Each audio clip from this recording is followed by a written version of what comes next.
Picture this. You're standing in the kitchen trying to remember why you walked in there, and without even thinking, you whisper to yourself, "Okay, what did I come in here for?" Or maybe you're working through a problem at your desk, and you hear your own voice quietly narrating your next move. Or perhaps you've caught yourself in a full-blown conversation with yourself in the car, complete with counterarguments. And then someone walks by, and suddenly you feel like you owe the world an explanation. We've been taught to treat talking to yourself as a quirk at best and a red flag at worst. Pop culture loves the trope of the muttering eccentric. But here's what almost nobody tells you, and what psychology has been quietly proving for decades. The people who talk to themselves aren't losing their minds. In many cases, they're using them more effectively than everyone else in the room. So let's get into it.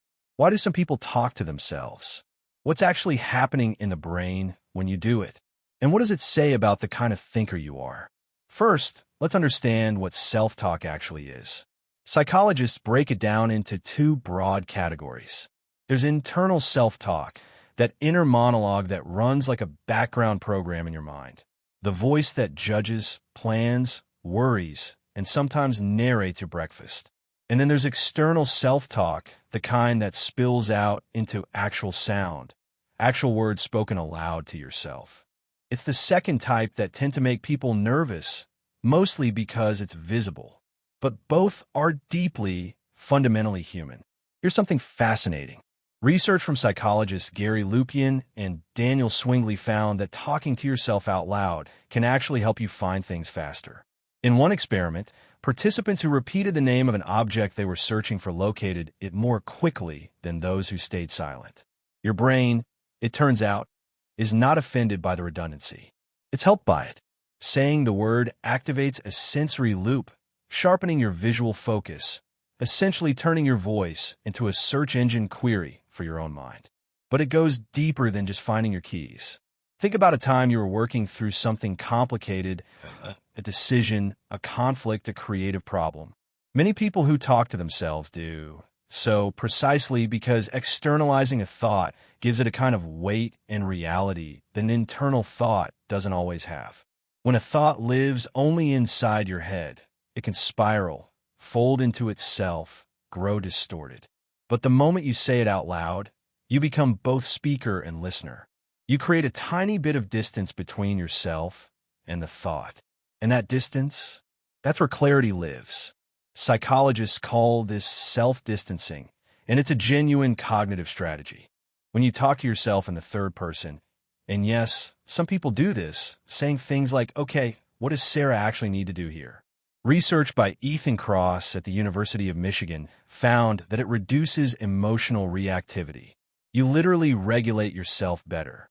Your brain processes it almost like advice from another person, which means you're less likely to catastrophize and more likely to find a measured response. Now let's talk about the emotional side, because this is where it gets really interesting. A lot of people who talk to themselves do so as a form of emotional processing. After a hard conversation, after a difficult day, after something confuses or hurts them, they need to replay it, not obsessively, but narratively. They're making sense of experience in real time.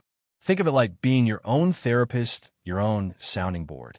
The brain is essentially trying to turn raw emotional data into a story it can file away and understand. Children do this naturally and openly. Watch a child playing alone, and you'll hear a full running commentary. Developmental psychologist Lev Vygotsky called this private speech, and he argued it was crucial to cognitive development, that children use spoken language to guide their own thinking and behavior before that process goes inward. What's interesting is that for many adults, especially deep thinkers and highly creative individuals, that process never fully internalizes. It stays partly external, not as a failure of development, but as a feature of how their mind works best. So what kind of person tends to talk to themselves? Often it's someone who processes deeply, someone for whom thinking is an active, engaged process rather than a passive one. It tends to show up in people who are highly self-aware, people who work through problems thoroughly before acting, and people who are emotionally intelligent enough to want to understand their own internal experience. None of those are small things. Here's the shift I want to leave you with. If you talk to yourself and you've spent years quietly embarrassed about it, stop. What you've been doing is thinking out loud.